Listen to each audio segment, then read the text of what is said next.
several presenters agreed that ELEnin would approach its closest points near the Sun and Earth at a time of extraordinary planetary and societal changes coinciding with the end of the main calendar.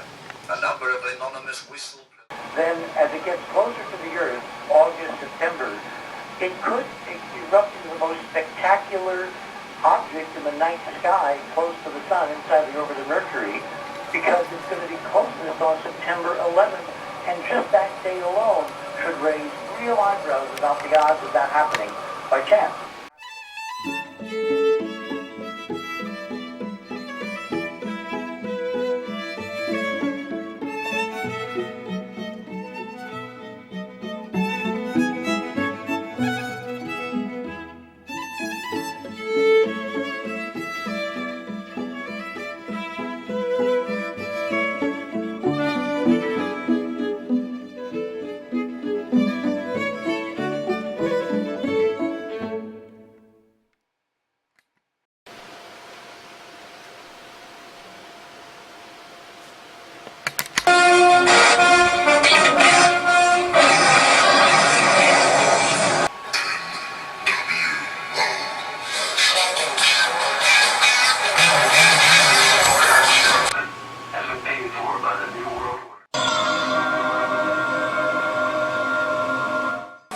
Please, do not take our word for any of this. Do your homework.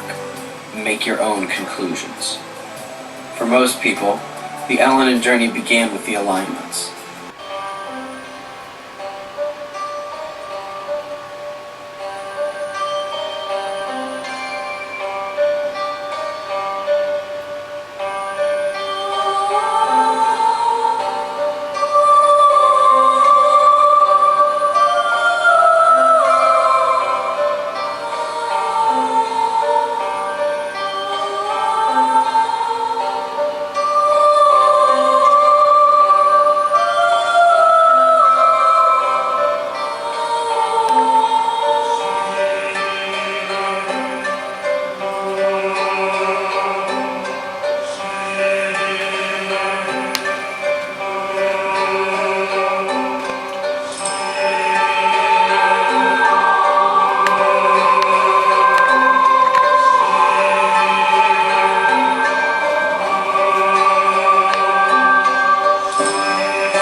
If you don't know what I'm talking about, how did you find this video?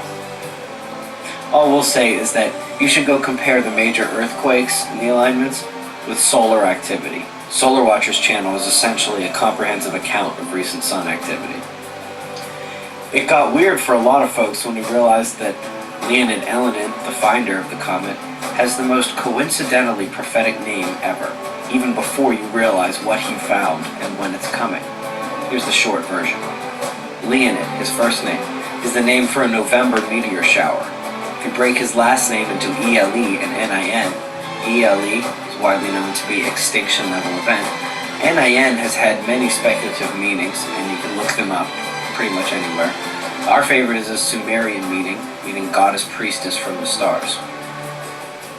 And this guy found a comet that will be here this fall, and that has at least one coincidence with dire earthly consequences. The trolls and debunkers still had us at this point, though. They said, if this thing is so big to cause earthquakes, why can't we see it? We cannot say for sure who first tied Niburu and a dwarf star into this ELEnin mix, but such a dark object might explain why ELEnin was invisible to us. Quick FYI, both ELEnin and Niburu both allegedly have 3,600-year orbits. Also, it has been about 3,500 years since a great deal of evidence found in the rock and in the ice suggesting we had our last major worldwide flood or blackout of the sun, sort of major event. And lastly, it does appear that the Mayan calendar unmistakably either ends or changes phases in the coming months. Back to our allegedly invisible comet ELEnin. Someone remembered that we had infrared telescopes, which would be able to see this otherwise dark object. On Google Sky, there's an overlay from IRAS in infrared, but it was last updated in 2007. So, it was a matter of using NASA's data to determine ELENin's coordinates back in 2007. Total long shot. Except that it showed something that people said was a dark star, black hole, etc. One thing's for sure, we couldn't believe that that is what came up when we plugged in the coordinates. Moving on. That name, ELEnin. There's more to it than just what it might mean. Did you see Deep Impact? Most of you know the basics of this, so we'll keep it short. The kid named Leo finds comet ELE. Part of it ends up hitting the Earth. There's a black president dealing with a financial crisis, and the heroes ride Shuttle Atlantis on what could be humanity's final flight. That ties 5 coincidences pretty much back to our discussion so far. And did you know that the year that came out, 1998, NASA kicked off the Deep Impact project that ended up hitting a comet with a projectile? That's 2 more.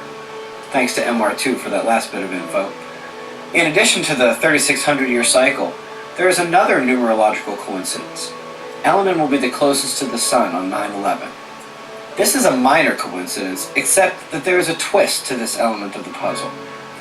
If you didn't know that NASA has been changing the JPL diagram, how did you find this video? There's more than one of them. Okay, so for a quick replay, we have alignments with earthquakes and solar activity, the name ELEnin, Deep Impact, kid named Leo finds ELE, blah blah, NASA project, Deep Impact hits comet, the dark object, numerology. Then NASA started messing with us. While many, including us, were cheering the stereo B-roll that is allegedly showing the world a picture of something that she hasn't seen for a long, long time. We were happy to see a healthy amount of, well, why would NASA do this? Didn't they say this thing was small and insignificant? And haven't they been politely calling us crazy this entire time? Considering that the article NASA released about a potential catastrophic solar event by 2013, combined with recent record-breaking CMEs, you would think that NASA would want that expensive device looking at the sun, like it's supposed to be doing. Do you remember NASA telling us that on its brightest night, if there were clear skies, you might see ELEnin if you had a good pair of binoculars? Now the coma is bigger than Jupiter. You know it's going to be closer to us than Venus, right? According to NASA. Why didn't they think we'd be able to see it? How big do you think they're going to say this thing is next week? How about in October? Coincidences? NASA changing its story? And some people think they have the answers? Realize that volcanoes and earthquakes and flooding and extreme temperatures are setting records across the entire world. And ancient non-religious writings bear similar stories. Niburu may be real, and may be here soon. ELEnin may be a 3-mile wide magnet that flips our poles. Or worse, it might block out the sun. There are a lot of people on YouTube who claim to know exactly what is coming with ELEnin in 2012, whatever. We speak now to those people. You do not know anything about what our imminent future holds, and neither do we, and neither does anyone else here on YouTube. I'm talking about the people who speak with such certainty, such righteous indignation, to proclaim that they somehow have the answers, and you do not. Are we talking to the doomers, the fearmongers? Yes, of course we are. But also to those who say things like, ELEnin is a dwarf star, or everything electric will be gone in a flash. Of course, those things might very well be true.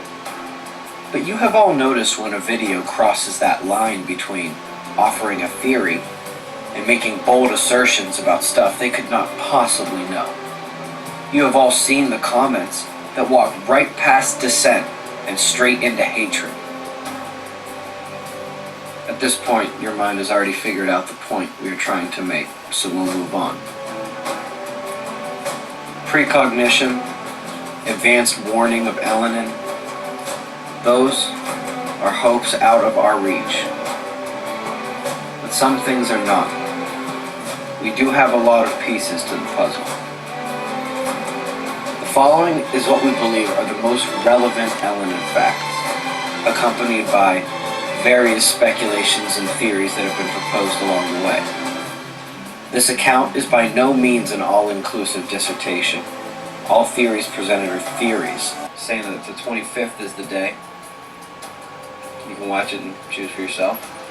People are pointing to October 16th or the 17th, when ELEnin will be closest to the Earth.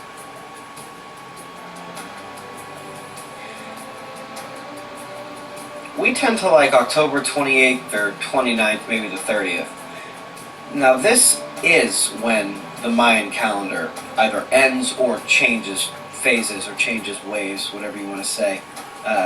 This is the approximate time. Now whether or not the Mayan calendar has anything to do with it, I'm not sure.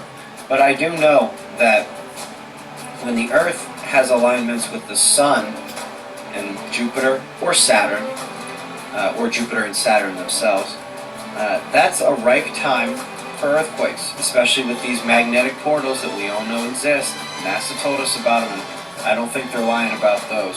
Magnetism's the answer, people, to all of this. Look into it. But as you can see here, right about the time the Mayan calendar ends, we're going to have another one of these, and we already know the sun's acting up. There's a lot of built-up energy inside the Earth.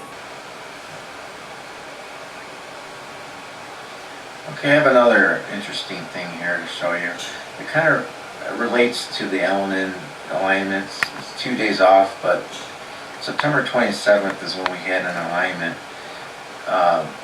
Now what I have up here is a stellarium. I have Venus right here. I have the Sun and the Moon. And we have Virgo, the constellation Virgo. What I find interesting is this configuration does not happen except for this on this one date. I cannot find any date in the past that has this configuration. If someone can figure that out, I'd like to know. But if you look in the Bible, in the scripture, Revelations 12 verse 1, it says, "A great sign was seen in heaven, a woman clothed with the sun." We got the sun here. She's clothed with the sun, and the moon at her feet, and on her head a crown of 12 stars. And then it says she was with child. Sometimes they refer to Venus as the Christ child, the morning star. She cried out in pain, laboring to give birth. So if we go to the JPL, I have it set for September 29th, 2 days after the alignment.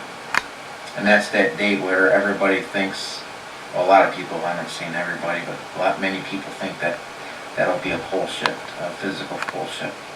And then 2 days after, we have that Virgo, Moon, Sun, and Venus, the morning star, or sometimes referred to as the Christ child, in that configuration.